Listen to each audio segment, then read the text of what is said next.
আসসালামু আলাইকুম, welcome to my new class. আজ আমরা ফোর্থ চ্যাপ্টারের এ টু জেড কমপ্লিট করার ট্রাই করব।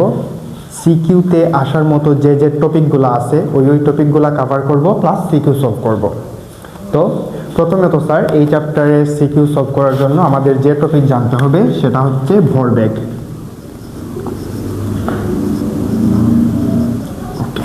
এই ভরবেগকে পি দ্বারা ডিনোট করা হয়। ওকে, তো ভরবেগ হচ্ছে ভর এবং বেগের গুণফল। তাহলে ভরবেগ পি ইজ ইকুয়ালস টু কি লেখা যায়? ভর ইন্টু বেগের গুণফল, অর্থাৎ ভরবেগ P is equals to MP. ঠিক আছে? ওকে, তো ভরবেগের একক হচ্ছে কেজি মিটার পার সেকেন্ড, ভরের একক কেজি, বেগের একক metre per second. That's why ভরবেগের একক হবে কেজি মিটার পার সেকেন্ড। এখন আসো পরবর্তী যে প্রবলেম, সেটা হচ্ছে বল। তো নিউটনের দ্বিতীয় সূত্র থেকে ডিরাইভ করলে পাওয়া যায় কোনো বস্তুর উপর রেজাল্টেন্ট ফোর্স বা সামেশন অফ এফ, টোটাল বলের যে লব্ধিটা হবে এই এফ ইজ ইকুয়ালস টু হয় এম এ। কোনো বস্তুর উপর total resultant force F is equals to কি হয়? M A. এখন স্যার পরের টপিক হচ্ছে বলের ঘাত। তো বলের ঘাত এটা কোনো বল নয়। বলের ঘাত বলতে বোঝায় বল এবং ক্রিয়াকালের গুণফল। একটা বস্তুর উপর যদি কোনো বল প্রয়োগ করা হয়, সেই বল কত সময় ধরে প্রয়োগ করা হচ্ছে, বলের পরিমাণ আর ওই ক্রিয়াকালের গুণফলকে বলা হয় বলের ঘাত।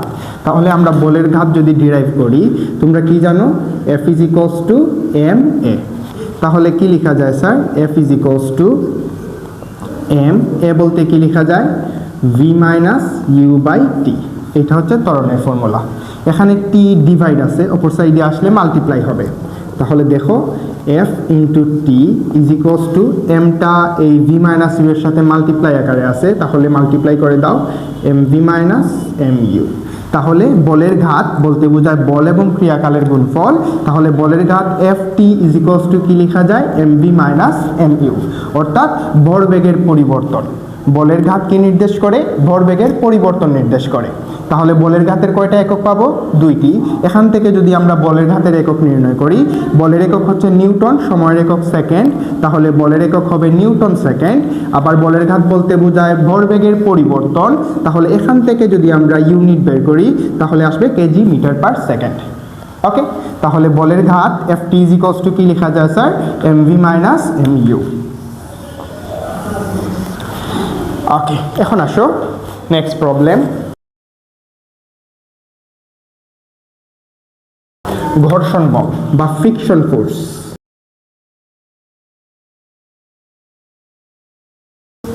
ঘর্ষণ বল যেটাকে স্মল এফ দ্বারা প্রকাশ করা হয়।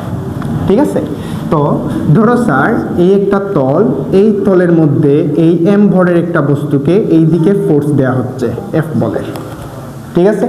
তো এফ বলে যখন এই দিকে ধাক্কা দেওয়া হয়, এই তলের পৃষ্ঠ আর বস্তুর পৃষ্ঠ মধ্যে এই বলের বিপরীত দিকে একটা বল ক্রিয়া করে, যেটাকে আমরা বলি ঘর্ষণ বল। ঠিক আছে? কোনো একটা বস্তু যখন কোনো একটা তলের উপর দিয়ে গতিশীল হওয়ার ট্রাই করে, তখন ওই গতির বিরুদ্ধে তলের পৃষ্ঠ এবং ওই বস্তুর পৃষ্ঠে এক ধরনের বল ক্রিয়েট হয়, যেটাকে আমরা বলি ঘর্ষণ বল। তো এই ঘর্ষণ বল small F is equals to হয় মিউ ইন্টু আর। এই মিউ বলতে ঘর্ষণ গুণাঙ্ক, আর আর বলতে অবিলম্বিক প্রতিক্রিয়া বল। এখন দেখো এই যে বস্তু এম, এইটা নিচের দিকে কত বল প্রয়োগ করতেছে? এমজি। তাহলে এই তলে যদি এমজি বল প্রয়োগ করে, তাহলে তল তারকে কত বল প্রয়োগ করবে স্যার? আর, যেটাকে আমরা বলি অবিলম্বিক প্রতিক্রিয়া বল। কোনো একটা বস্তু কোনো একটা তলের মধ্যে রাখা হলে বস্তু তলের দিকে কত বল প্রয়োগ করতেছে? এমজি। তাহলে প্রত্যেক ক্রিয়ার সমান ও বিপরীত কি আছে? প্রতিক্রিয়া আছে। তাহলে তল ঠিক বিপরীত দিকে কত বল প্রয়োগ করে? আর বল প্রয়োগ করে, যেটাকে আমরা বলতেছি অবিলম্বিক প্রতিক্রিয়া বল। যেহেতু বস্তুটি এখানে স্টেবল অবস্থায় আছে, তাহলে আমরা কি বলতে পারি? আর আর এমজি একটা আরেকটার কি স্যার? সমান। তাহলে আমরা মিউ আর এর জায়গায় কি লিখতে পারি? এমজি। এইটা হচ্ছে ঘর্ষণ বলের ফর্মুলা। ওকে, যেখানে আর হচ্ছে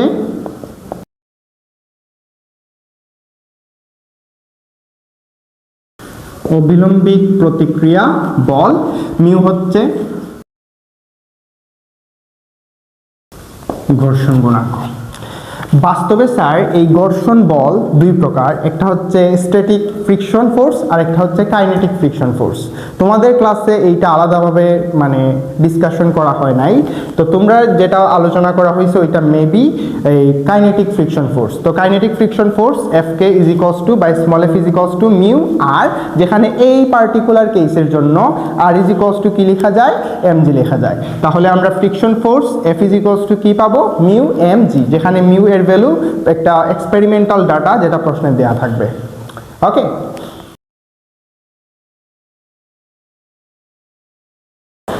এখন আসো সংঘর্ষ।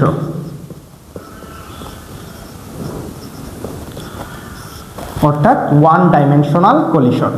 স্যার, সংঘর্ষের সময় যখন কোনো একটা বস্তু সংঘর্ষে লিপ্ত হয় তখন তার ভরবেগ সংরক্ষিত থাকে। দুইটি বস্তু যখন একটা আরেকটার সাথে সংঘর্ষে লিপ্ত হয় তাহলে পূর্বের ভরবেগ এবং সংঘর্ষের পরের ভরবেগ একটা আরেকটার সেম হয়, অর্থাৎ ভরবেগের কোনো পরিবর্তন হয় না। তাহলে দুইটি বস্তু যদি সংঘর্ষে লিপ্ত হয়, দুইটি বস্তুর পূর্বের ভরবেগ এবং পরের ভরবেগ কি হয়, সেম হয়। তাহলে সংঘর্ষ হলে কি লিখতে পারি স্যার, দুইটি বস্তুর পূর্বের ভরবেগ, প্রথম বস্তুর সংঘর্ষের আদি ভরবেগ হচ্ছে m1u1, দ্বিতীয় বস্তুর সংঘর্ষের পূর্বের ভরবেগ হচ্ছে m2u2। এইটা কিসের সমান হবে, সংঘর্ষের পরের ভরবেগের সমান হবে। তাহলে প্রথম বস্তুর সংঘর্ষের পরে বেগ হবে m1v1, সংঘর্ষের পরে দ্বিতীয় বস্তুর বেগ হবে m2v2। অর্থাৎ দুইটি বস্তুর সংঘর্ষের পূর্বে ভরবেগ যা থাকবে, মোমেন্টাম যা হবে, পরবর্তীতে ভরবেগ কি থাকবে স্যার, সেম হবে। তো এটি হচ্ছে সংঘর্ষের ফর্মুলা। যে কোনো ধরনের সংঘর্ষ হলে আমরা কি অ্যাপ্লাই করতে পারি, m1u1 plus m2u2 is equals two m1v1 plus m2v2। এখন যদি বলে দেয় সংঘর্ষটি স্থিতিস্থাপক, স্থিতিস্থাপক সংঘর্ষ। স্থিতিস্থাপক সংঘর্ষ বলতে এখানে ভরবেগ তো সংরক্ষিত থাকবে মাস্ট, সাথে সাথে তার যে শক্তি আছে কাইনেটিক এনার্জি ওইটাও সংরক্ষিত থাকবে। তাহলে স্থিতিস্থাপক সংঘর্ষের শর্ত হচ্ছে দুইটি, ভরবেগ সংরক্ষিত থাকবে অবশ্যই, সাথে সাথে আমার কি সংরক্ষিত থাকতে হবে, গতিশক্তিটাও সংরক্ষিত থাকতে হবে। যদি এই শক্তি এবং ভরবেগ উভয় সংরক্ষিত থাকে, অর্থাৎ সংঘর্ষের পূর্বে ভরবেগ এবং শক্তির পরিমাণ যা হয়, সংঘর্ষের পরে ভরবেগ এবং শক্তি যদি সেম পরিমাণ থাকে, তখন আমরা তাকে বলতে পারি স্থিতিস্থাপক সংঘর্ষ। তো স্থিতিস্থাপক সংঘর্ষের ক্ষেত্রে দুইটি ফর্মুলা তোমরা মনে রাখবা, v1 ইজ ইকুয়ালস টু হয় m1 plus m2, m1 plus m2। এখানে v1 লিখলে এখানে লিখবা u1, সাথে m1 মাইনাস m2, যেহেতু এখানে u1 লিখে ফেলছো এখানে m2u2, ঠিক আছে। আর v2 ফর্মুলা হবে similarly m1 plus m2, m1 plus m2, এখানে v2, তাহলে এখানে কি লিখব, u2। এখানে লিখছিলাম m1 মাইনাস m2, এখানে লিখব m2 মাইনাস m1, u2 লেখা শেষ, এখানে লিখব 2m1u1। এই ফর্মুলাগুলোর প্রুফ যদি তোমরা চাও তাহলে কমেন্ট সেকশনে জানাই দিতে পারো, প্রতিটা টাইপের টপিকের আলাদা আলাদা ভিডিও দিয়ে দিব, ঠিক আছে। সো আপাতত তোমরা মনে রাখো স্থিতিস্থাপক সংঘর্ষের ক্ষেত্রে v1 ইজ ইকুয়ালস টু এইটা হয়, v2 ইজ ইকুয়ালস টু এইটা হয়, এই দুইটা কেস মনে রাখবা। ওকে, এখন আসো নেক্সট প্রবলেম।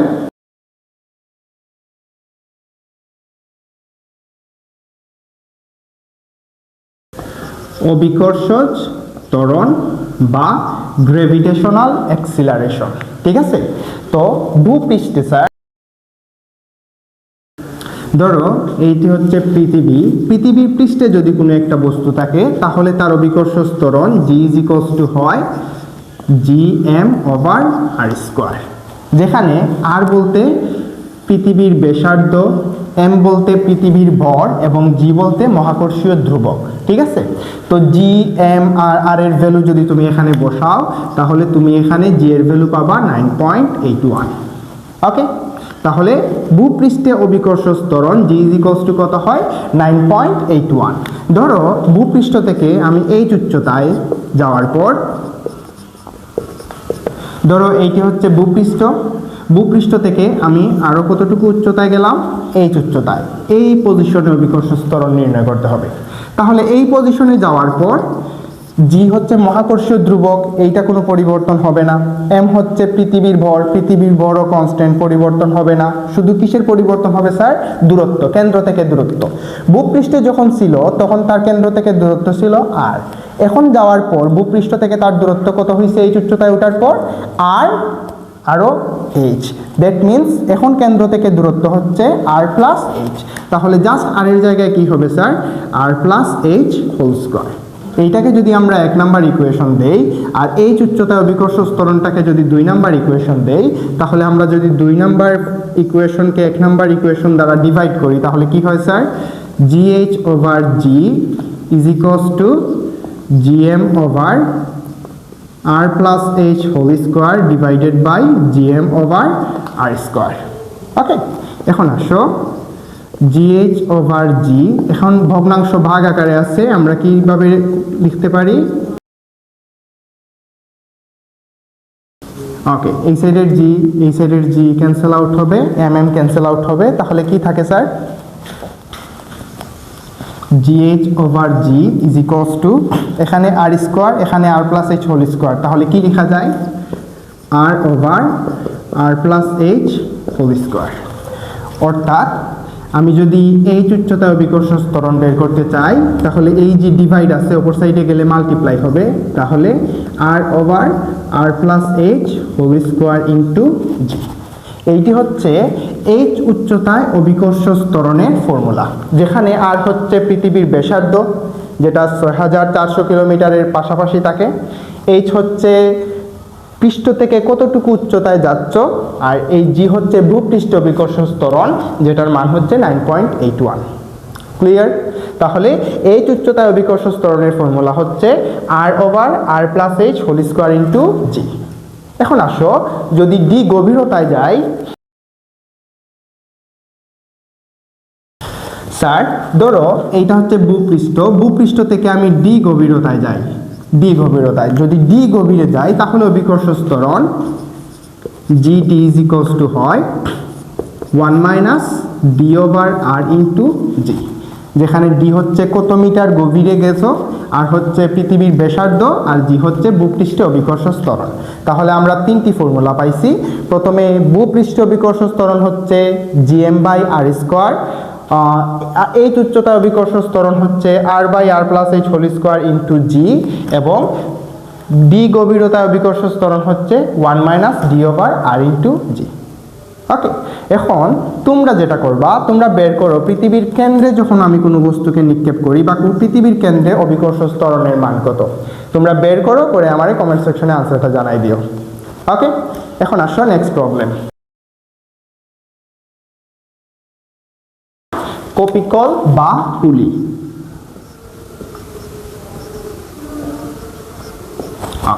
তোমাদের ক্লাসে কপিকলের 2টা কেস আছে, ওইটা বারবার আসতেছে, সো ওই কেসগুলো দেখে ফেলো। প্রথম কেস 1,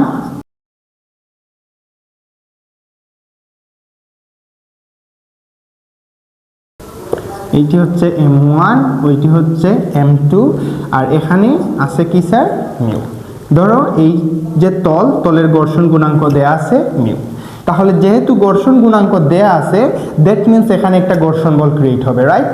এখন এই কপিকল দেওয়ার পর বলবে তোমার কাছে যে টোটাল সিস্টেমের ত্বরণ কত, টোটাল সিস্টেমের ত্বরণ জানতে চাইবে। আচ্ছা দেখো তো স্যার, এই যে M2 বস্তু এইটা কোন দিকে পড়তে চাইবে? নিচের দিকে, কারণ পৃথিবী তাকে নিচের দিকে অ্যাট্রাক্ট করতেছে। তাহলে কত বলে অ্যাট্রাক্ট করতেছে? কোনো বস্তু পৃথিবীকে mg বলে অ্যাট্রাক্ট করে, তাহলে বস্তুকে পৃথিবী mg বলে অ্যাট্রাক্ট করলে তার ভর কত? M2, তাহলে M2g। এখন এই বস্তুকে সুতা কোন দিকে টানতেছে? উপরের দিকে, তাহলে সুতার টান কত? t। এখন যেহেতু এই সুতার প্রতিটা পয়েন্টে সুতার টান সেম, তাহলে এই বস্তুকে সুতা এই দিকে কত বলে টানবে স্যার? t বলে। এখন দেখো এই বস্তু যে ত্বরণের নিচের দিকে পড়বে, এই বস্তু যদি এ ত্বরণের নিচের দিকে পড়ে তাহলে এই বস্তু সেম ত্বরণের সামনের দিকে যাবে, কারণ কি দুইটি বস্তু একই সুতায় বাঁধা আছে। এই বস্তু যে ত্বরণের নিচের দিকে পড়বে, এই বস্তু সেম ত্বরণের সামনের দিকে যাবে। এতটুকু ক্লিয়ার? এখন অনেকে বলতে পারো স্যার এই বস্তুকেও তো পৃথিবী নিচের দিকে টানতেছে, M1g বলে, তাহলে আমরা এইটা কেন লিখি নাই? কারণ সে যাচ্ছে হচ্ছে সামনের দিকে, পৃথিবী টানতেছে নিচের দিকে, তাহলে গ্র্যাভিটেশনাল ফোর্সের কোনো কম্পোনেন্ট গতির দিকে বা গতির বিরুদ্ধে নাই। এইটা 90 ডিগ্রি কোণে ক্রিয়াশীল, এই জন্য তার কোনো কম্পোনেন্ট আমার গতিতে সাহায্য করতেছে না, গতির বিরুদ্ধেও কাজ করতেছে না, এই জন্য আমরা তার অভিকর্ষ বলটা মানে কাউন্ট করতেছি না। ঠিক আছে, তাহলে দেখো প্রথম বস্তুর জন্য m1 বস্তুর জন্য summation of f1 is equals to m1a। এখন এই যে m1 বস্তুতে কয়টি বল আছে? এখন সে এই দিকে গতিশীল হওয়ার ট্রাই করতেছে, তাহলে এখানে যে মিউ আছে বা ঘর্ষণ গুণাঙ্ক দেয়া আছে, তাহলে ঘর্ষণ বল গতির কোন দিকে কাজ করে? বিপরীত দিকে। যেহেতু এই দিকে তাকে গতিশীল হওয়ার ট্রাই করতেছে, তাহলে ঘর্ষণ বল গতির কোন দিকে কাজ করবে? বিপরীত দিকে। তাহলে এই দিকে একটা ঘর্ষণ বল ক্রিয়েট হবে, যেটাকে আমরা স্মল f বলতেছি। তাহলে এখানে কয়টি বল আছে? দুইটি, একটি হচ্ছে গতির দিকে, একটি গতির বিরুদ্ধে f। এখন এইটা হচ্ছে একদিকে, এইটা তার বিপরীত দিকে। ভেক্টর রাশি যদি বিপরীত দিকে ক্রিয়া করে, তাহলে একটা যদি পজিটিভ হয় অপরটি কি হবে স্যার? নেগেটিভ হবে। তাহলে summation of f is equals two আমরা কি লিখতে পারি? t minus f।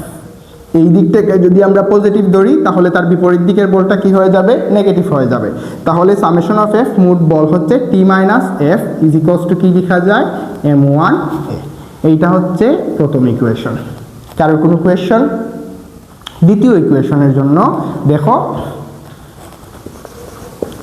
m2 বস্তুর জন্য এই যে সেকেন্ড যে বস্তু আছে তার জন্য আমরা কি লিখতে পারি? Summation of f2 is equals to m2a। এখন এই বস্তুর উপর কয়টি বল ক্রিয়াশীল? দুইটি। আমি দুই জায়গায় ত্বরণ সেম লিখছি, কারণ এই বস্তু যে ত্বরণের নিচে নামবে সেম ত্বরণে এটা সামনের দিকে যাবে, এই জন্য ত্বরণের কোনো পরিবর্তন দেই নাই। এখানেও a, এখানেও a, এখানেও সুতার টান t, এখানেও সুতার টান t। সুতার টান আর ত্বরণ দুইটি বস্তুর জন্যই কি থাকবে স্যার? সেম থাকবে। এখন দেখো এই দ্বিতীয় বস্তুর জন্য কয়টি বল ক্রিয়াশীল? দুইটি বল, একটি হচ্ছে সুতার টান t, আরেকটা হচ্ছে m2g। এখন কোনটি বড়? m2g বড়, যেহেতু বস্তুটা নিচের দিকে পড়তেছে। তাহলে summation of f is equals to কি লেখা যায়? m2g minus t is equals to m2a। Clear? এইটাকে আমরা 2 নম্বর ইকুয়েশন হিসাবে কাউন্ট করি। এখন আমার মেইন টার্গেট হচ্ছে, আমার কাছে যেটা জানতে চায় পরীক্ষায় যে সিস্টেমের ত্বরণ নির্ণয় করো, তাহলে আমার টার্গেট হচ্ছে এর ভ্যালু নির্ণয় করা, রাইট? এখন যদি আমি 1 নম্বর ইকুয়েশন এন্ড 2 নম্বর ইকুয়েশন অ্যাড করি, তাহলে 1 নম্বর ইকুয়েশন কি আছে sir? t minus f is equals to m1a। 2 নম্বর ইকুয়েশন হচ্ছে m2g minus t is equals to m2a। এখন দেখো পজিটিভ সুতার টান নেগেটিভ সুতার টান ক্যান্সেল আউট হবে, তাহলে এখানে কি থাকবে? m2g minus f is equals to m1a plus m2a। তাহলে এখান থেকে কি লিখতে পারি? m2g মাইনাস f, এখান থেকে a কমন নিলে কি থাকে স্যার? m1 plus m2। এই টোটাল টার্মটা এর সাথে মাল্টিপ্লাই আকারে আছে, অপর সাইডে আসলে কি হবে? ডিভাইড হবে। তাহলে a ইজ ইকুয়ালস টু কি লেখা যায়? m2g minus f divided by m1 plus m2। এখন এই যে স্মল f, এইটি হচ্ছে ঘর্ষণ বল, যেটা স্মল f বলতে মিউ ইন্টু r, আর r বলতে এখানে অভিলম্বিক প্রতিক্রিয়া বল, যেটা এই দিকে ক্রিয়া করতেছে, যেটার মান হচ্ছে m1g। এই ফটার মান তখন অ্যাপ্লাই করব যখন আমার মিউ এর ভ্যালু দেয়া থাকবে, অথবা বলে দিবে যে এই তলের ঘর্ষণ বল এত। যদি মিউ অথবা এফ ঘর্ষণ বল না দিয়ে দেয়, তখন আমরা এই এফ এর ভ্যালু 0 বসাবো। ঠিক আছে, অর্থাৎ ঘর্ষণ বল উপেক্ষা করে ম্যাথটা করব। এইটি হচ্ছে এই ধরনের কেস আসলে কপিকলের ত্বরণের formula, m2g minus f divided by m1 plus m2। এখন তোমরা বলো, যদি এই m2 এর ভ্যালু 10 কেজি হয়, এই m1 এর ভ্যালু যদি 2 কেজি হয়, আর মিউ এর ভ্যালু যদি 0.1 হয়, তাহলে এই বস্তুটি কত ত্বরণের নিচে নামবে? তোমরা ওইটা সলভ করো, করে কমেন্ট সেকশনে আনসারটা জানাও। ওকে, এখন আসো কেস 2 এর বেলায় কি হয়।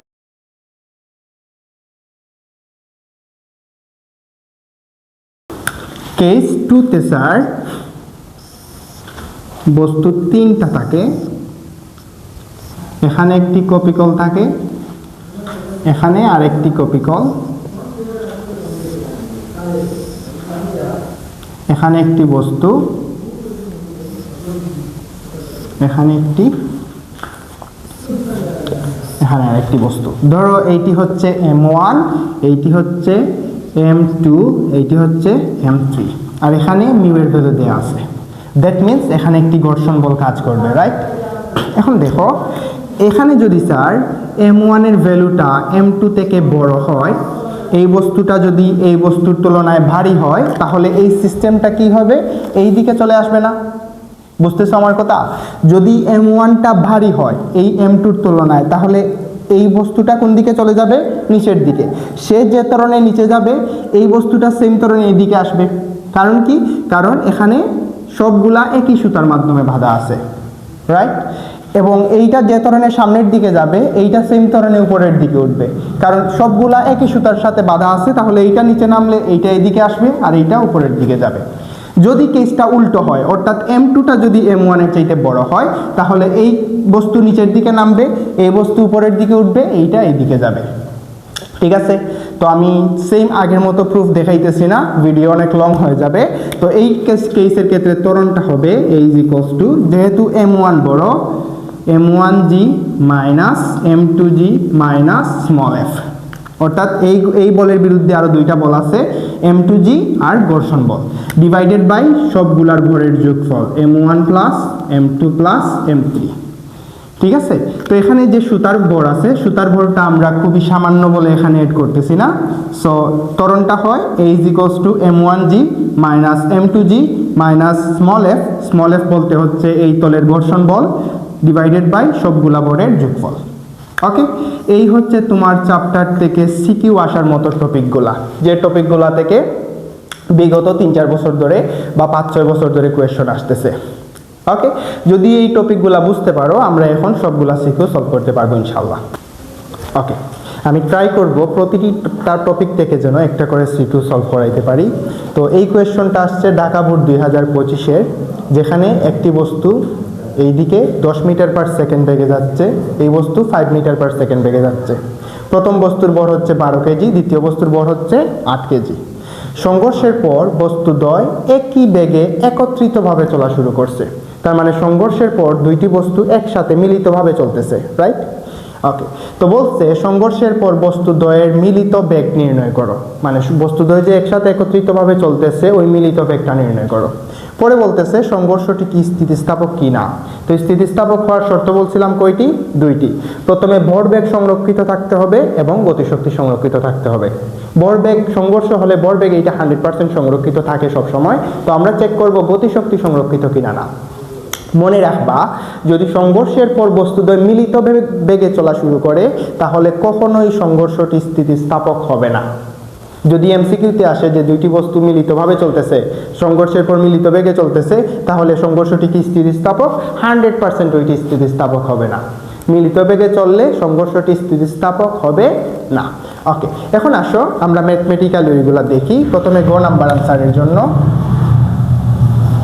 দেখো কি বলছে। প্রথম বস্তু কত বেগে যাচ্ছিল স্যার? কি ইনফরমেশন দেওয়া আছে? প্রথম বস্তুর ভর হচ্ছে 12 কেজি, প্রথম বস্তুর বেগ হচ্ছে 10 মিটার পার সেকেন্ড। দ্বিতীয় বস্তুর ভর হচ্ছে 8 কেজি, দ্বিতীয় বস্তুর বেগ হচ্ছে আদিবেগ, সংঘর্ষের পূর্বে বেগ 5 ms−1, এবং সংঘর্ষের পর দুইটি বস্তু একত্রিতভাবে চলতেছে। ধরো এই বস্তুটা এই দিকে যাচ্ছে, এই বস্তুটা এই দিকে, এই সংঘর্ষ হয়েছে, সংঘর্ষের পর দুইটা একত্রিতভাবে মিলিতভাবে চলতেছে। তাহলে এই বস্তুর বেগ যা হবে, এই বস্তুর স্পিড কি হবে স্যার? সেম। দুইটি বস্তুর স্পিড সেম হবে যেহেতু একত্রিতভাবে চলতেছে, রাইট? তাহলে আমরা কি লিখতে পারি? v1 and v2 কি হবে স্যার? সেম হবে, এবং এইটাকে ধরলাম আমরা ক্যাপিটাল ভি। সংঘর্ষের পর প্রথম বস্তুর বেগ যা হবে, দ্বিতীয় বস্তুর বেগ সেম হবে, এবং ওইটাকে আমরা কি ধরলাম? ক্যাপিটাল ভি ধরলাম। তাহলে আমরা কি জানি? সংঘর্ষের সময় ভরবেগ সংরক্ষিত থাকে। তাহলে কি লিখতে পারি? m1u1 plus m2u2 is equals two m1v1 plus m2v2। Clear? এখন আসো m1 এর ভ্যালু কত? 12, u1 এর ভ্যালু 10, প্লাস যেহেতু দুইটা একই দিকে চলতেছে, তাহলে u1 ও পজিটিভ, u2 ও পজিটিভ। যদি বিপরীত দিক থেকে আসতো, তাহলে u1 পজিটিভ ধরলে u2 কে নেগেটিভ ধরা লাগতো। ক্লিয়ার? তাহলে দেখো m2 এর ভ্যালু কত দেয়া আছে স্যার? 8, u2 এর ভ্যালু হচ্ছে 5। এখন m1 এই v1 এর জায়গায় আমরা কি বসাইতে পারি? v ধরে নিছি প্লাস m2, m1 এর মান বসাই দেই। m1 এর ভ্যালু হচ্ছে 12, m2 এর ভ্যালু কত স্যার? 8v। বুঝতে পারছো তোমরা? এখন দেখো এই 12 ইন্টু 10 মানে হচ্ছে 120 প্লাস 8 ইন্টু 5 মিনস হচ্ছে 40। এখানে 12v প্লাস 8v মিনস হচ্ছে 20v। তাহলে কত হয় স্যার? 160।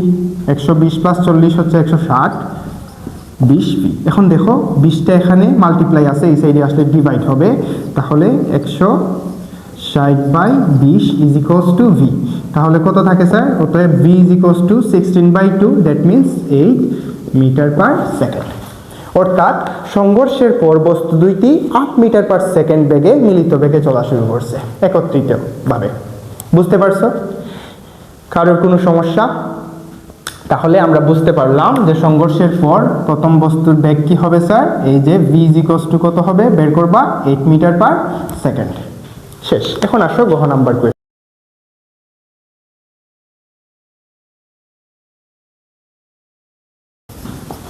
গহ নাম্বার বলছে সংঘর্ষটি স্থিতিস্থাপক কিনা। তো স্থিতিস্থাপক হওয়ার জন্য আমার প্রথমে দেখতে হবে ভরবেগ সংরক্ষণশীল এবং গতিশক্তিও সংরক্ষণশীল। তাহলে দেখো সংঘর্ষের পর প্রথম বস্তুর বেগ দ্বিতীয় বস্তুর বেগ ইজ ইকুয়ালস টু কত মিটার পার সেকেন্ড বেগ হয়েছিল? 8 মিটার পার সেকেন্ড, যেটা আমরা কত নাম্বার কোয়েশ্চনে পাইছিলাম? গহতে। ঠিক আছে? তাহলে ভরবেগের সংরক্ষণশীলতা আদি ভরবেগ। আদি ভরবেগ। শুরুতে প্রথম বস্তুর ভরবেগ ছিল m1u1, দ্বিতীয় বস্তুর ভরবেগ ছিল m2u2 ইজ ইকুয়ালস টু কত হবে স্যার? m1 এর ভ্যালু কত? 12, u1 এর ভ্যালু হচ্ছে 10, m2 এর ভ্যালু হচ্ছে 8, u2 এর ভ্যালু হচ্ছে 5। দ্যাট মিন্স কত হয়? 120 প্লাস 40, দ্যাট মিন্স 160। ভরবেগের একক হচ্ছে কেজি মিটার পার সেকেন্ড। তাহলে শুরুতে তার ভরবেগ ছিল 160 কেজি মিটার পার সেকেন্ড। এখন আসো আমি যদি শেষ ভরবেগ বের করতে চাই, শেষ ভরবেগ, তাহলে m1v1 প্লাস m2v2, শেষে তার ভরবেগ, শেষে দ্বিতীয় বস্তুর ভরবেগ। তো m1 এর ভ্যালু কত স্যার? 12, v1 এর ভ্যালু 8, m2 এর ভ্যালু কত? 8, v2 এর ভ্যালু 8। তাহলে কত হয়? 12 ইন্টু 8 মিনস 96, 8 ইন্টু 8 মিনস 64। তাহলে কত আসে sir? 160 KG metre per second. তাহলে দেখো শুরুতে যে বস্তুর ভরবেগ ছিল শেষেও বস্তুর ভরবেগ কি? সেম। তাহলে আমরা কি লিখতে পারি? অতএব ভরবেগ সংরক্ষণশীল। তাহলে এখন যদি আমার সংঘর্ষটি স্থিতিস্থাপক হতে হয়, শুধু ভরবেগ সংরক্ষণশীল হলে হবে না, আমার গতিশক্তিও সংরক্ষণশীল হতে হবে। তাহলে এখন দেখতে হবে আদি গতিশক্তি আর শেষের গতিশক্তি সমান কিনা। এতটুকু তোমাদের তোলা হয়েছে? যদি তোলা না হয় স্ক্রিনশট করে রাখতে পারো, মুছাই দিতে।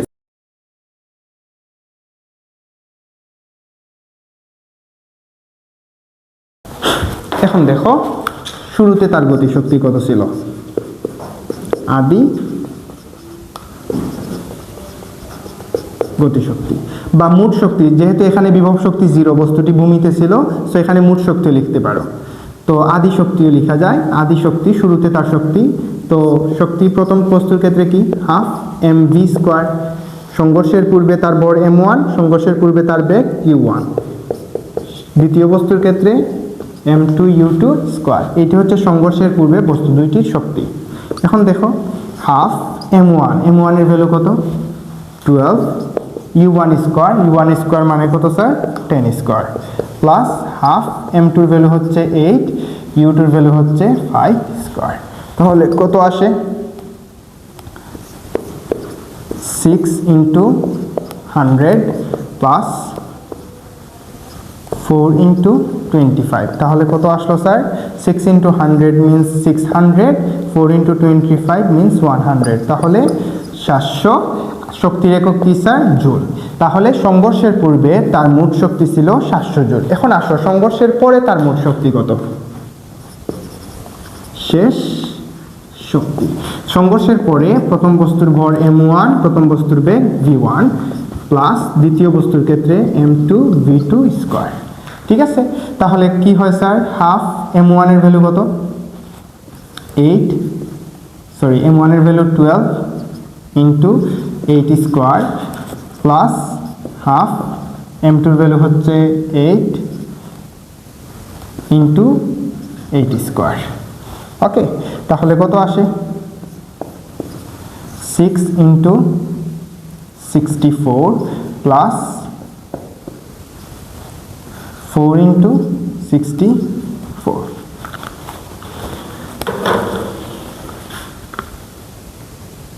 Six into 64 plus 4 into 64, 640 joule. তাহলে দেখো সংঘর্ষের পূর্বে তার মোট শক্তি ছিল 700 জুল, সংঘর্ষের পরে তার মোট শক্তি হচ্ছে 640 জুল। তাহলে সংঘর্ষটি কি স্থিতিস্থাপক হইল? শক্তি কি সংরক্ষিত ছিল? না, তাহলে এই সংঘর্ষটি স্থিতিস্থাপক নয়। বুঝতে পারছো তোমরা? এখানে আদি শক্তি না লিখে সংঘর্ষের পূর্বে গতিশক্তি লিখতে পারো, শেষ শক্তি না লিখে সংঘর্ষের পরে গতিশক্তি লিখতে পারো, আরো সুন্দর হবে জিনিসটা। ওকে, তাহলে এই সংঘর্ষটি স্থিতিস্থাপক ছিল না। এইটি হচ্ছিল ঢাকা বোর্ড 2025-এর কোয়েশ্চনের সলিউশন। যারা বুঝতে পারো নাই ভিডিওটি আবার দেখো, ইনশাল্লাহ বুঝতে পারবা। এখন আসো নেক্সট কোয়েশ্চন। নেক্সট কোয়েশ্চন হচ্ছে সিলেট বোর্ডে আসা 2025 সালের একটি কোয়েশ্চন, যেখানে দুইটি বস্তু আছে। প্রথম বস্তু হচ্ছে এ, দ্বিতীয় বস্তু হচ্ছে বি। এ বস্তুটি বি এর দিকে 20 মিটার পার সেকেন্ড বেগে গতিশীল, বি বস্তুটি এ এর দিকে 10 মিটার পার সেকেন্ড বেগে গতিশীল। এ বস্তুর ভর হচ্ছে 600 কেজি, বি বস্তুর ভর হচ্ছে 400 কেজি এবং সংঘর্ষের পর দুইটি মিলিত বেগে 8 মিটার পার সেকেন্ড বেগে গতিশীল হয়। ওকে, তো গ নাম্বার যে কোয়েশ্চন, কত সময় পর বস্তুদ্বয় সংঘর্ষ হবে? কত সময় পরে বস্তুদ্বয় একে অপরের সাথে সংঘর্ষে লিপ্ত হবে? তো ধরো এই পজিশনে এ বস্তু আছে, এই পজিশনে বি বস্তু আছে। আমি জানি না সংঘর্ষটি কোথায় হবে, ধরে নিলাম এই পজিশনে সংঘর্ষটি হবে। তাহলে এইটুকু দূরত্ব কত ধরে নেই স্যার? x metre. টোটাল টুকুর ডিস্টেন্স হচ্ছে কত? 200 মিটার। তাহলে এই ডিস্টেন্সটুকু কত হবে? 200 মাইনাস x মিটার। এতটুকু ক্লিয়ার? এই বস্তুটি এই দিকে কত বেগে গতিশীল? 20 মিটার পার সেকেন্ড বেগে গতিশীল। যে সময়ে এ বস্তু এই জায়গায় আসবে, ঠিক একই সময়ে বি বস্তু এই জায়গায় আসতে হবে, তাহলেই সংঘর্ষ লিপ্ত হবে, রাইট? তাহলে দুইটি বস্তুর ক্ষেত্রে টি এর মান কি হবে? সেম হবে। তাহলে আমরা কি লিখতে পারি? প্রথম বস্তুর ক্ষেত্রে যেহেতু সমবেগে গতিশীল, ত্বরণ দেয়া নাই, তাইলে আমরা কি লিখতে পারি? প্রথম বস্তুর অতিক্রান্ত দূরত্ব x, x is equals two vt। প্রথম বস্তুর বেগ কত? 20 metre per second into T. তাহলে x ইজ ইকুয়ালস টু কত পাইলাম স্যার? 20 into T. কোন বস্তুর জন্য? এ বস্তুর জন্য। এখন আসো বি বস্তুর ক্ষেত্রে।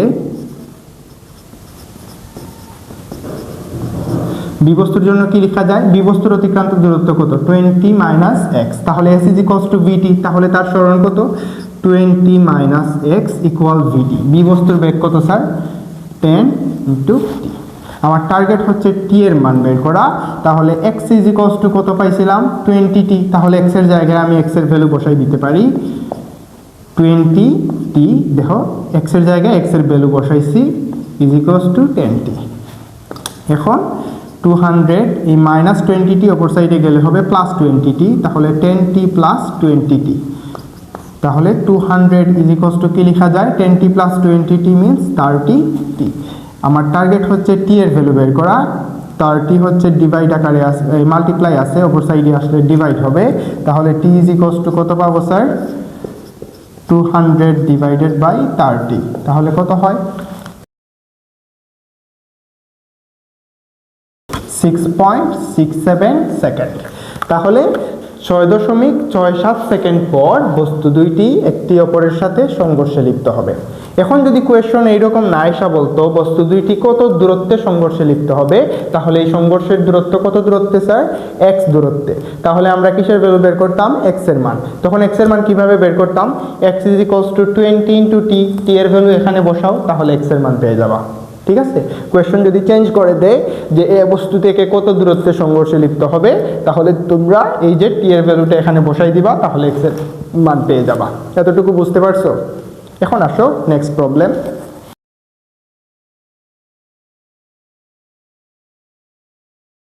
ওকে, বলছে উদ্দীপকের ঘটনা ভরবেগের সংরক্ষণশীলতা সূত্র মেনে চলে, মানে ভরবেগ সংরক্ষণশীল কি না, অর্থাৎ সংঘর্ষের পূর্বের ভরবেগ আর সংঘর্ষের পরের ভরবেগ সমান কি না। তাহলে দেখো, সংঘর্ষের পূর্বে ভরবেগ আমরা কি জানি? m1 u1 plus m2 u2। এইটা হচ্ছে সংঘর্ষের পূর্বে প্রথম বস্তুর ভরবেগ, সংঘর্ষের পূর্বে দ্বিতীয় বস্তুর ভরবেগ। কি কি ইনফরমেশন দেয়া আছে? m1 = কি দেয়া আছে স্যার? 600 কেজি। u1 = 20। m2 কত? 400 কেজি। u2 কত? 10। এখন দেখো, বেগ একটি ভেক্টর রাশি। প্রথম ভেক্টরটি হচ্ছে x অক্ষের পজিটিভ দিকে, দ্বিতীয় বস্তুটি হচ্ছে x অক্ষের নেগেটিভ দিকে। বেগটা x অক্ষের নেগেটিভ দিকে। তাহলে আমি যদি এই দিকটাকে পজিটিভ ধরি, তাহলে তার বিপরীত দিক কি হয়ে যাবে স্যার? নেগেটিভ হয়ে যাবে। তাহলে u2 কত দেয়া? -10। এখন দেখো, মিলিত বেগ কার দিকে স্যার? a এর গতির দিকে, a বস্তুর গতির দিকে 1 মিটার/সেকেন্ড। তাহলে a এর গতি কোন দিকে? এই দিকে। আমি শুরুতে এই দিকটাকে পজিটিভ ধরছি, তাহলে মিলিত বেগের মানও কি হবে? পজিটিভ হবে। তাহলে মিলিত বেগ বলতে সংঘর্ষের পর প্রথম বস্তুর বেগ যা হবে, দ্বিতীয় বস্তুর বেগ সেম হবে, এবং যেটার ভ্যালু হচ্ছে 8 মিটার/সেকেন্ড।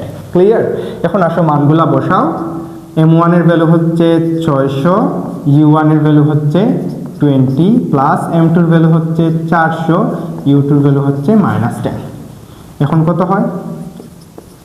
12,000 প্লাসে মাইনাসে মাল্টিপ্লাই করলে মাইনাস, এইটা কত আসে? 4000। তাহলে আনসার কত স্যার? 8000 KG metre per second. তাহলে সংঘর্ষের পূর্বে দুইটি বস্তুর মোট ভরবেগ হচ্ছে 8000 কেজি মিটার/সেকেন্ড। তাহলে সংঘর্ষের পরে ভরবেগ কত হয়? সংঘর্ষের পর m1 v1 plus m2 v2। ওকে, m1 এর ভ্যালু কত? 600 ইন্টু v1 এর মান হচ্ছে 8, m2 এর ভ্যালু হচ্ছে 400, v1 এর ভ্যালু হচ্ছে 8।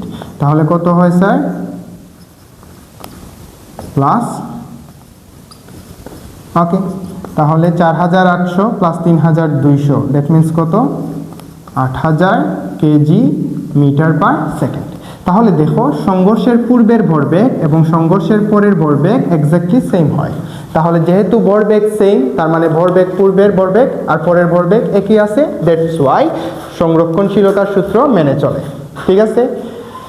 তো এখন আসো পরবর্তী যে সিকিউটা, এটি হচ্ছে রাজশাহী বোর্ড 2025 সালে আসা একটি কোয়েশ্চন, যেখানে দুইটি কপিকলের মাধ্যমে তিনটি বস্তু একই সুতার মাধ্যমে আটকানো আছে। ক্লিয়ার?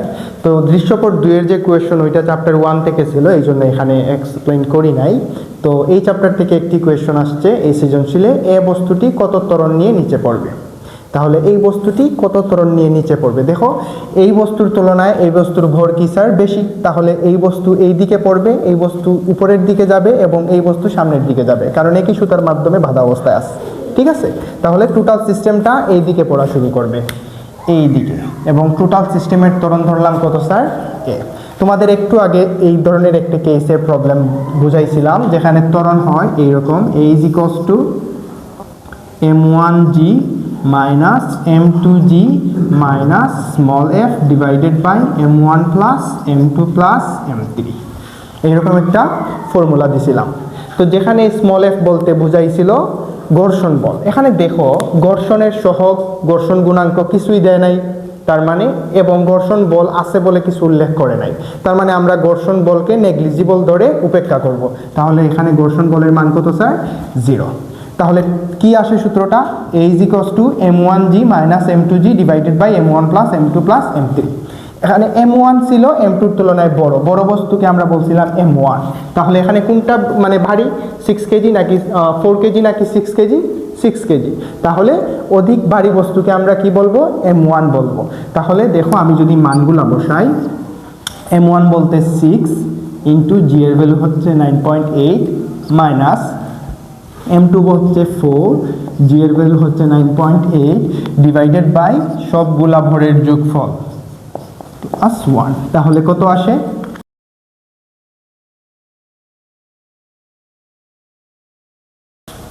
1.781। ত্বরণের একক হচ্ছে metre per second square. Simple 3 লাইনের একটি ম্যাথ ছিল এটা, সবাই পারবা আশা করি। এখন ধরো এখানে মিউ এর ভ্যালু যদি স্যার 0.02 দিয়ে দেয়, তখন এই বলটা কত হবে বা এই ত্বরণটা কত হবে তোমরা ওইটা নির্ণয় করো, নির্ণয় করে কমেন্ট সেকশনে আনসারটা জানাই দিও, তাহলে বুঝতে পারবো তোমরা 2-1 বুঝতে পারছো বিষয়টি। ওকে, এখন আসো নেক্সট বোর্ড কোয়েশ্চন। ওকে, এটি হচ্ছে বরিশাল বোর্ডের আসা একটি কোয়েশ্চন, যেটা 2025 সালে আসছিল। সো কোয়েশ্চনটা হচ্ছে 12 কেজি ভরের একটি স্থির বস্তুকে 3200 মিটার দূরে অবস্থিত একটি গর্তে ফেলানোর উদ্দেশ্যে এক ব্যক্তি 50 নিউটন বল 8 সেকেন্ড যাবৎ প্রয়োগ করলো। এখানে ঘর্ষণ বল হচ্ছে 2 নিউটন। প্রথম কোয়েশ্চন হচ্ছে 8 সেকেন্ড পর বস্তুটির বেগ কত হবে। দেখো 8 সেকেন্ড যাবৎ তাকে বল প্রয়োগ করা হচ্ছে, দ্যাটস ওয়াই যেহেতু বল প্রয়োগ করা হচ্ছে তাহলে তার মধ্যে ত্বরণ সৃষ্টি হয়েছে। ত্বরণ সৃষ্টি হইলে বেগ কী হবে স্যার, আস্তে আস্তে বৃদ্ধি পাবে। এখানে শুরুতে বল প্রয়োগ করার পূর্বে বস্তুটি স্থির ছিল, দ্যাট মিন্স আমি কি বলতে পারি, তার আদিবেগ কত ছিল, 0। ঠিক আছে, এখন বল প্রয়োগ করার ফলে তার মধ্যে ত্বরণ কত ক্রিয়েট হয়েছে ওইটা যদি বের করতে চাও স্যার, আমরা কি জানি, summation of F is equals to M A, অর্থাৎ মোট applied force resultant applied force is equals to কি হয়, এম এ হয়। তাহলে এখানে কয়টি বল আছে, বস্তুর মধ্যে কত বল প্রয়োগ করা হয়েছিল, 50 নিউটন, আর এখানে ঘর্ষণ বল কত, 2 নিউটন। একটা গতির পক্ষে কাজ করতেছে আর একটা গতির বিরুদ্ধে, অর্থাৎ দুইটার দিক হচ্ছে বিপরীত। তাহলে একটিকে যদি আমরা পজিটিভ ধরি, অপরটি কি হয়ে যাবে, অটোমেটিক নেগেটিভ। তাহলে অ্যাপ্লাইড ফোর্স পজিটিভ ধরলে ফ্রিকশন ফোর্স কি হবে, নেগেটিভ হবে।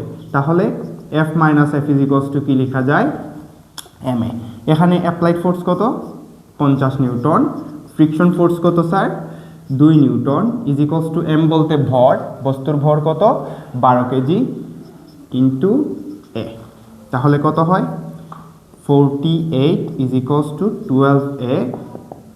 অতএব a is equals to 48/12, that means কত sir, 4 metre per second square. তাহলে 8 সেকেন্ড যাবৎ তার ত্বরণ কত হবে, 4 মিটার পার সেকেন্ড স্কোয়ার। এতটুকু বুঝছো। এখন আসো তার কি দেয়া আছে, আদিবেগ হচ্ছে 0 মিটার পার সেকেন্ড, ত্বরণ হচ্ছে 4 মিটার পার সেকেন্ড, এবং টাইম হচ্ছে কত স্যার, কত সেকেন্ড পর, 8 সেকেন্ড পর বেগ নির্ণয় করব। তাহলে ইউ, পি, এ এবং ভি এই চারটি রাশি কোন ফর্মুলাতে আছে, আমরা কি জানি, V is equals to U plus A T. শেষ বেগ বের করতে বলছে, 8 সেকেন্ড পর বস্তুর বেগ নির্ণয় করব। তাহলে v is equals to U plus A T, U বস্তু স্থির ছিল, তাহলে আদিবেগ কত, 0, এ বলতে ত্বরণ যেটা হচ্ছে 4, টি বলতে সময় কত সেকেন্ড পর, 8 সেকেন্ড পর, তাহলে টাইমের ভ্যালু 8। তাহলে v এর ভ্যালু কত হবে, 32 মিটার পার সেকেন্ড। এতটুকু বুঝতে পারছো। তাহলে 8 সেকেন্ড পর বস্তুর বেগ হবে কত স্যার, 32 মিটার পার সেকেন্ড। এটা হচ্ছে গ নাম্বার কোয়েশ্চনের আনসার, একদম সিম্পল। ক্লিয়ার সবাই। ঘ নাম্বার কোয়েশ্চন কি বলছে, ওই ব্যক্তির উদ্দেশ্য সফল হবে কি না। ওই ব্যক্তির উদ্দেশ্য ছিল 3200 মিটার দূরে একটি গর্তে বস্তুটিকে ফেলানো। যদি বস্তুটি 3200 মিটার দূরত্ব অতিক্রম করতে পারে তাহলে বস্তুটি কি করতে পারবে, উদ্দেশ্য সফল করতে পারবে। তাহলে প্রথম 8 সেকেন্ড যত সময় পর্যন্ত বল প্রয়োগ করা হয়েছিল ওই সময় বস্তুটি কত মিটার দূরত্ব অতিক্রম করে ওইটা আগে বের করো প্রথম 8 সেকেন্ডের জন্য।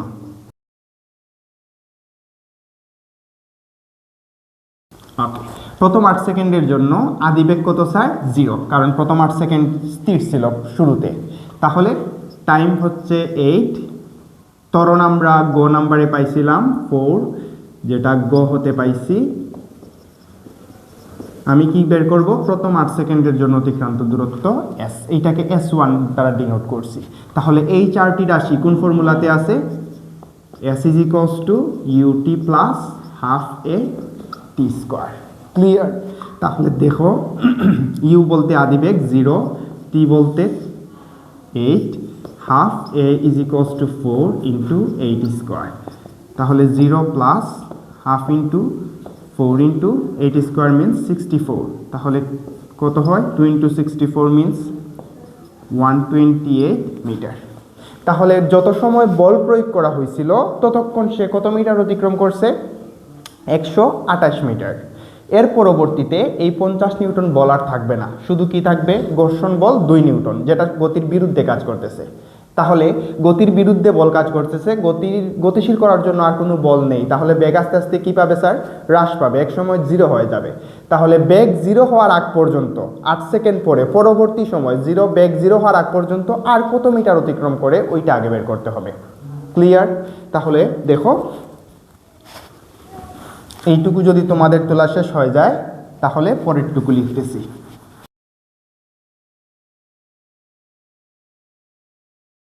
পরবর্তী সময়ের জন্য দেখো, এই যদি হয় বস্তুটির টোটাল দূরত্ব, এইটুকু ধরলাম প্রথম 8 সেকেন্ডের জন্য, এইটুকু হচ্ছে পরবর্তী। তাহলে প্রথম 8 সেকেন্ডের জন্য যেটা শেষ বেগ, পরবর্তী সময়ের জন্য ওইটা আদি বেগ, রাইট? তাহলে আমরা একটু আগে পাইছিলাম প্রথম 8 সেকেন্ডের জন্য শেষ বেগ 32 মিটার পার সেকেন্ড, গ নাম্বার কোয়েশ্চনে। ক্লিয়ার না? তাহলে এই যে এই পয়েন্টের জন্য তার শেষ বেগ কত?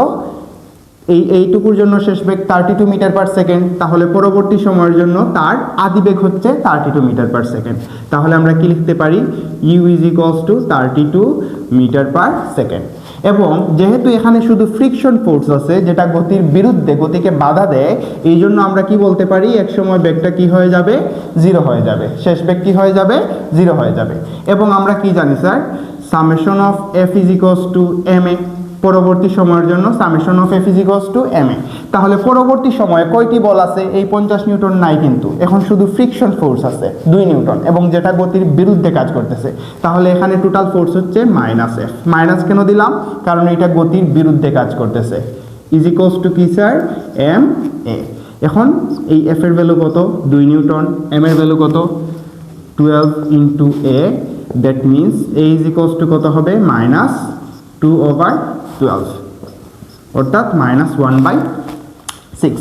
তাহলে এর ভ্যালু কত পাবো স্যার? -1/6। আমরা কিসের ভ্যালু বের করব? s2 এর ভ্যালু। s1 এর মান কত পাইছিলাম? 128 মিটার। এইটুকু দূরত্ব কত ছিল? 128 মিটার, একটু আগে বের করছি। এখন আমরা এতটুকু হচ্ছে s2 এর মান নির্ণয় করব। তাহলে s2 ইজ ইকুয়ালস টু কত হবে? এই চারটা রাশি কোন ফর্মুলাতে আছে? v square is equals two u square plus 2as। এখন এইটুকুর জন্য শেষ বেগ কত? 0। স্কয়ার u স্কয়ার, u বলতে আদিবেগ কত sir? 32 square plus 2 into a বলতে হচ্ছে -1/6 s2। ক্লিয়ার? তাহলে এখানে কত থাকবে? 0 ইজ ইকুয়ালস টু 32 স্কয়ার, প্লাসে মাইনাসে মাল্টিপ্লাই করলে -2 ইন্টু 1/6 মিনস 1/3 s2। এই টোটাল টার্মের আগে নেগেটিভ আছে, এই সাইডে আসলে পজিটিভ হবে। তাহলে 1/3 s2 is equals two 32 square. তাহলে কি হয়? s2 is equals to 3 into 32 square.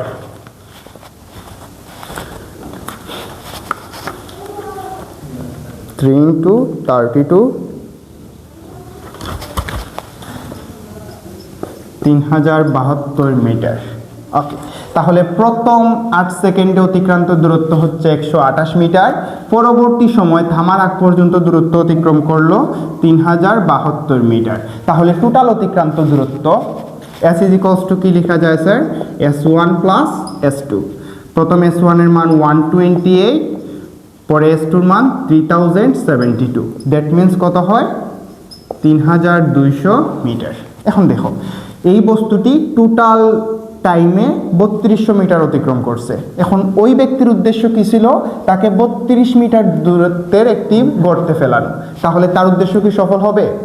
গর্ত ছিল 3200 মিটার দূরে, বস্তুটি অতিক্রম করছে 3200 মিটার, তাহলে বস্তুটি কোথায় গিয়ে পড়বে? গর্তে গিয়ে পড়বে। তাহলে ব্যক্তির উদ্দেশ্য কি হবে স্যার? সফল হবে। উদ্দেশ্য সফল হবে। ক্লিয়ার? অতএব আনসার কি হবে? উদ্দেশ্য সফল হবে। একদম সিম্পল কোয়েশ্চন। এখন যদি স্যার এখানে পথের ঘর্ষণ বল না দিত, অর্থাৎ যদি ঘর্ষণ বল খুবই কম হইতো বা নেগলিজিবল হইতো, তখন প্রথম 8 সেকেন্ড তো সমত্বরণে চলতো, পরবর্তী 8 সেকেন্ড বল উপস্থিত না থাকার কারণে পরবর্তী সময় শেষ সমবেগে চলতো। ঠিক আছে, প্রথম 8 সেকেন্ড বল ছিল সমত্বরণে চলতো, পরবর্তী সময় যদি ঘর্ষণ বল না থাকতো তাহলে সমবেগে গতিশীল থাকতো। বুঝতে পারছো তোমরা? ওকে, এখন আসো নেক্সট বোর্ড কোয়েশ্চন সলভ করি। তো এটি হচ্ছে চট্টগ্রাম বোর্ডে আসা 2000 কোয়েশ্চন, যেখানে দুইটি চিত্র আছে, একটি এম বস্তু, একটি পি বস্তু, একটা কপিকলের সাহায্যে সুতার সাহায্যে আটকানো আছে। আরেকটা চিত্রে ব্যাক ভার্সেস সময়লেখ চিত্র দেওয়া আছে। তো গ নাম্বার কোয়েশ্চন হচ্ছে, দ্বিতীয় চিত্র অনুযায়ী গাড়িটি 20 সেকেন্ড সময়ে অতিক্রান্ত দূরত্ব নির্ণয় করো। এখন ওইটা কিভাবে করবো স্যার? লুক, এই 20 সেকেন্ড সময়ে প্রথম 10 সেকেন্ড দেখো সময়ের সাথে বেগ আস্তে আস্তে সমানভাবে বাড়তেছে, তাহলে প্রথম 10 সেকেন্ডের জন্য বস্তুটি সমত্বরণে গতিশীল ছিল। পরবর্তী 10 সেকেন্ড দেখো বেগটি বৃদ্ধিও পায় নাই, হ্রাসও পায় নাই, বেগ অলওয়েজ 150 মিটার পার সেকেন্ড ছিল। এখানে 150 মিটার পার সেকেন্ড, এখানে 150 মিটার পার সেকেন্ড, রাইট? তাহলে পরবর্তী 10 সেকেন্ড গাড়িটি সমবেগে গতিশীল ছিল। তাহলে প্রথম 10 সেকেন্ড সমত্বরণে, পরবর্তী 10 সেকেন্ড সমবেগে। তাহলে দুইটি আলাদা আলাদাভাবে দুইটি দূরত্ব বের করে আমরা যোগ করলেই টোটাল ডিসটেন্সটা পেয়ে যাব। ঠিক আছে, তাহলে দেখো প্রথম 10 সেকেন্ড সময়ের জন্য, প্রথম 10 সেকেন্ডের জন্য দেখো শুরুতে তার টাইম ছিল, মানে ভেলোসিটি ছিল 0, তাহলে আমরা কি লিখতে পারি? u is equals to 0। শেষে 10 সেকেন্ড পরে তার বেগ কত ছিল স্যার? শেষ বেগ 150। ঠিক আছে, তারপরে t is equals to 10, আমরা কি বের করব? s1। এই চারটি রাশি কোন ফর্মুলাতে আছে? s is equals to b plus u by 2 into t। যারা এই ম্যাথটা বুঝো নাই বা এই ফর্মুলাটা বুঝো নাই, তারা এর প্রিভিয়াস লেকচারটা করবা, এই গতি চ্যাপ্টারের যে লেকচারটা আছে ওইটা করলেই বুঝতে পারবা। তাহলে দেখো v বলতে শেষ বেগ 150 plus 0 divided by 2 into t, t বলতে কত স্যার? 10। তাহলে কত হয়? 150 ডিভাইডেড বাই 2 ইন্টু 10, কত হবে স্যার? 750 মিটার। তাহলে প্রথম 10 সেকেন্ড সময়ে বস্তুটির অতিক্রান্ত দূরত্ব হচ্ছে 750 মিটার। তাহলে পরবর্তী 10 সেকেন্ডের অতিক্রান্ত দূরত্ব কত হবে? পরবর্তী 10 সেকেন্ড সময়ে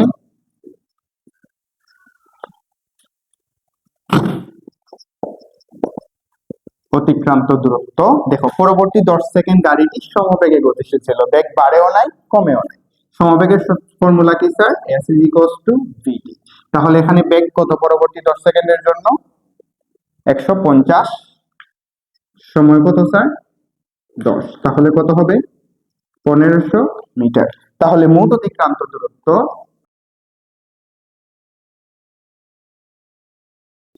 s is equals to কি লিখতে পারি? s1 plus s2। তাহলে s1 এর ভ্যালু কত স্যার? 750, আর s2 এর ভ্যালু কত? 1500। টোটাল কত হবে? 750 প্লাস 1500, 2250 মিটার। তাহলে মোট অতিক্রান্ত দূরত্ব হবে এই 20 সেকেন্ড সময়ে 2250 মিটার। ওকে, তো এরপরের কোয়েশ্চন, 1 নং চিত্র অনুযায়ী, এই যে চিত্র দেয়া আছে এই চিত্র অনুযায়ী এম বস্তুর উপর পি বস্তুর প্রভাব। তাহলে দেখো এখানে পি বস্তু থাকার কারণে এই বস্তুটাকে পৃথিবী কোন দিকে আকর্ষণ করতেছে? নিচের দিকে। তাহলে এইটা যদি নিচের দিকে পড়ে, একই সুতার সাহায্যে এম বস্তুটাও আছে, তাহলে এইটা নিচের দিকে পড়লে এইটা এইদিকে যাবে না? তাহলে এইটা যে ত্বরণে নিচের দিকে পড়বে, এই এম বস্তুটা সেম ত্বরণে সামনের দিকে যাবে, রাইট? তাহলে টোটাল সিস্টেমের একটা ত্বরণ থাকবে, এই ত্বরণটা বের করতে হবে। ক্লিয়ার? এটা মুছাই দিতেছি।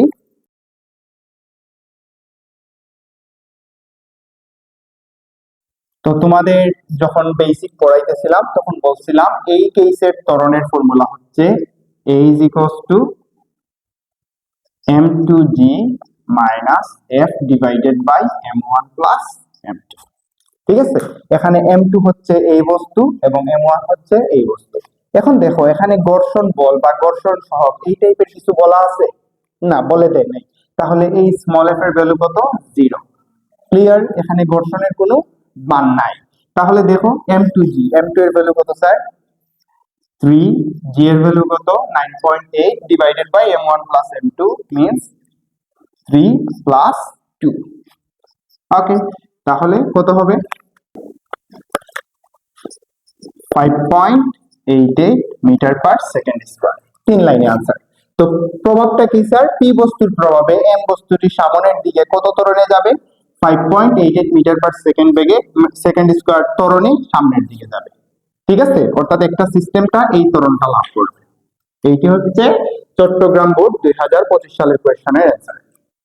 এখন দেখো সিমিলার টাইপের কোয়েশ্চন তোমরা আরো অনেকগুলো পাবা, ওইগুলা নিজেরাও সলভ করবা। যদি কোনো স্পেশাল কোনো বোর্ডের কোয়েশ্চন বেশি টাফ মনে হয় ওইটা কমেন্ট সেকশনে জানাই দিবা, আমি আলাদা ভিডিও মেক করে তোমাদের দিতে ট্রাই করব। ওকে, তো এই কোয়েশ্চন হচ্ছে 2024 সালে চট্টগ্রাম বোর্ডে আসা একটি কোয়েশ্চন, যেখানে বলা হয়েছে টেবিলে রাখা 500 গ্রাম ভরের একটি বইয়ের কার্যকরী বল 4.88 নিউটন। মহাবিশ্বের দুটি ভিন্ন স্থান x এবং y এর ভরের অনুপাত m/m is equals to 81:1, যেখানে x এর ভর ক্যাপিটাল M দ্বারা প্রকাশ করা হয়েছে, y এর ভর স্মল m দ্বারা প্রকাশ করা হয়েছে। তারপর ব্যাসার্ধের অনুপাত capital R to small r is equals to 4:1। এক্ষেত্রে x এর অভিকর্ষ ত্বরণ 9.8। এখানে একটা জিনিস মিসিং আছে, সো সেটা হচ্ছে প্রয়োগকৃত বল অ্যাপ্লাইড ফোর্স কত স্যার? 6 নিউটন। সো এটা প্রশ্নে দেয়া নাই, এই ইনফরমেশন না থাকলে প্রশ্নটার আনসার করা পসিবল না। সো এখানে ধরে নিচ্ছি প্রয়োগকৃত বল 6 নিউটন। এখন আসো উদ্দীপকের ঘটনায় গতিঘর্ষণ সহগ কত? দ্যাট মিনস আমার কাছে মিউ এর ভ্যালু জানতে চাইছে। ঠিক আছে, তারপর বলা হয়েছে উদ্দীপকের আলোকে কোন স্থানে ওজন বেশি হবে? ওজন W সমান কি স্যার? m ইন্টু জি। m তো কনস্ট্যান্ট, তাহলে যে স্থানে x ও y এর যে স্থানে g এর ভ্যালু বেশি হবে সেখানে ওজনটা বেশি হবে। এখন আসো এইটা সমাধান করি। গ নাম্বার আনসারের জন্য আমার কাছে কি চাইছে? উদ্দীপকের ঘটনায় গতি ঘর্ষণ নির্ণয় করো। এখন আসো সামেশন অফ f টোটাল লব্ধি বল কত স্যার? 4.88 নিউটন। তাহলে আমরা summation of f is equals to কি লিখতে পারি? 4.88। ঠিক আছে, দেখো বইয়ের কার্যকরী বল বা টোটাল ফোর্স কত? 4.88 নিউটন। এখন এই সামেশন অফ f বলতে দুইটা বল আছে, একটি হচ্ছে তোমার এই যে প্রয়োগকৃত বল, আরেকটা হচ্ছে ঘর্ষণ বল। এখন একটা আরেকটার অপোজিট দিকে ক্রিয়া করতেছে, তাহলে একটা পজিটিভ হলে অপরটি অটোমেটিকলি নেগেটিভ হয়ে যাবে। তাহলে আমরা এই সামেশন অফ f সমান কি লিখতে পারি? f minus small f। এইটি হচ্ছে অ্যাপ্লাইড ফোর্স আর এইটি হচ্ছে ফ্রিকশন ফোর্স, সমান কি লেখা যায়? 4.88। তাহলে স্যার এই ক্যাপিটাল F সমান কত? 6 নিউটন মাইনাস এই ফ্রিকশন ফোর্স F সমান কি লেখা যায়? Mu into R is equals to কত? 4.88। তো এই প্লাস 6 অপর সাইডে গেলে হয় -6, তাহলে এখানে কি থাকে? Minus mu R is equals to লেখা যায় mg is equals to 4.88 minus 6 কত হয়?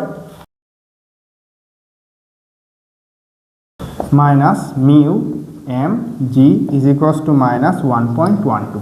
বোথ সাইডের মাইনাস ক্যান্সেল আউট হয়ে যায়, তাহলে মিউ ইজ ইকুয়ালস টু কত হয় স্যার? 1.12 over M G. যেখানে এম বলতে ভর, ভরের মান কত দিছে? 500 গ্রাম। 500 গ্রাম বলতে বোঝায় হাফ কেজি বা 0.5 কেজি। তাহলে আমরা কি লিখতে পারি? 1.12, এম এর ভ্যালু হচ্ছে 0.5, জি এর ভ্যালু হচ্ছে 9.8, 0.23। তো এই যে মিউ বা ঘর্ষণ গুণাঙ্ক বা ঘর্ষণ সহগ, এইটার কোনো একক নেই, এককবিহীন একটি রাশি। ঠিক আছে, তো মিউ এর মান কত স্যার? 0.23। ওকে, এইটি হচ্ছে আনসার। এখন আসো পরবর্তী যে কোয়েশ্চন,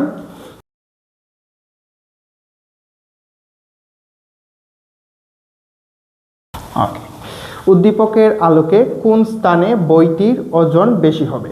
প্রথমে দেখো কি ইনফরমেশন দেওয়া আছে। Capital M to small M is equals to 81:1। তার মানে কি লেখা যায় sir? m is to m is equals to 81:1. That means লেখা যায় m over m is equals to 81/1. তাহলে আমি capital M is equals to কি লিখতে পারি?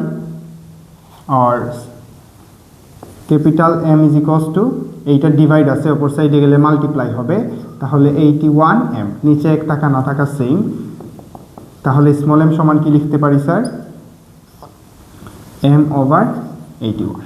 ঠিক আছে, আচ্ছা তারপর আসো আমার কাছে আর কি দিছে, capital R is to small r is equals to 4:1। তাহলে কি লেখা যায়? R is to R is equals to 4:1। that means R divided by R is equals to 4 divided by 1। তাহলে আমি যদি বোথ সাইডকে উল্টাই দেই তাহলে কত আসবে? R divided by R is equals to 1/4।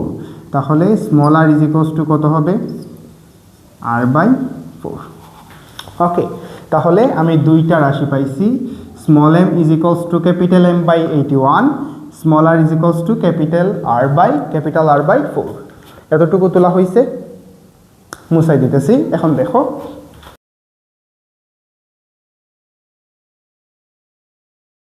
আমি যদি gy এর ভ্যালু বের করতে চাই তাহলে gy is equals to কি লেখা যায়? gm/r²। g এর ভ্যালু কত? gm/r²। যেখানে y এর ভর স্মল m দ্বারা প্রকাশ করা হয়েছিল, y এর ব্যাসার্ধ স্মল r দ্বারা প্রকাশ করা হয়েছিল। ক্লিয়ার? এখন দেখো এই যে g, স্মল m বলতে কি লেখা যায়? Capital M/81। তাহলে এইটাকে এইভাবে ক্যাপিটাল M/81। স্মল r বলতে কি লেখা যায়? Capital R/4। তাহলে R/4²। এতটুকু বুঝতে পারছো? এখন দেখো স্যার এইটাকে কি লেখা যায়?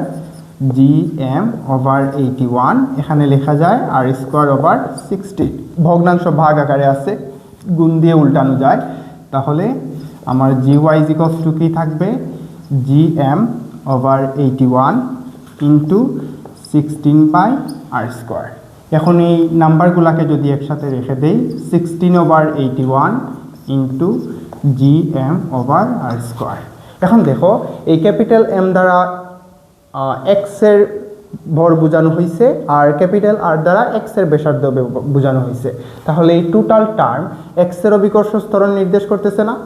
তাহলে আমরা কি লিখতে পারি? 16/81 into gx।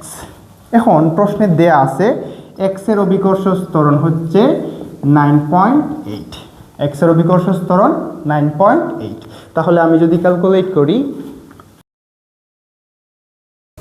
1.936 metre per second square. ওকে, তাহলে আমরা কি জানলাম স্যার? x এর অভিকর্ষ ত্বরণ হচ্ছে 9.8 যেটা দেয়া আছে, আর y এর অভিকর্ষ ত্বরণ হচ্ছে 1.936 মিটার পার সেকেন্ড স্কয়ার। এখন যদি আমি স্যার x এর মধ্যে তার ওজন বের করতে চাই wx, তাহলে w বলতে mg, x এর ওজনের ক্ষেত্রে অভিকর্ষ ত্বরণ x এরটা নিব। m বলতে 500 গ্রাম ছিল, দ্যাট মিন্স 0.5। g এর ভ্যালু x এর ছিল 9.8, তাহলে কত হয়? 4.9 নিউটন। ওজনের একক হচ্ছে নিউটন। তাহলে দেখো x এর মধ্যে অভিকর্ষ এই ওজন হবে বস্তুটির 4.9 নিউটন। তাহলে y এর মধ্যে ওজন কত হবে? mgy। তাহলে m বলতে তো 500 গ্রাম, 0.5 কেজি, আর g এর মান 1.936 0.968 নিউটন। তাহলে দেখো x এর মধ্যে তার ওজন বেশি, y এর মধ্যে তার ওজন কম। তাহলে আমরা কি লিখতে পারি? কি প্রশ্ন ছিল? কোন স্থানে বইটির ওজন বেশি হবে? তাহলে আমরা জানলাম x এর জায়গায় ওজন বেশি হবে y এর তুলনায়। এটি হচ্ছে আনসার। That's it. দেখা হবে নেক্সট কোনো চ্যাপ্টারে।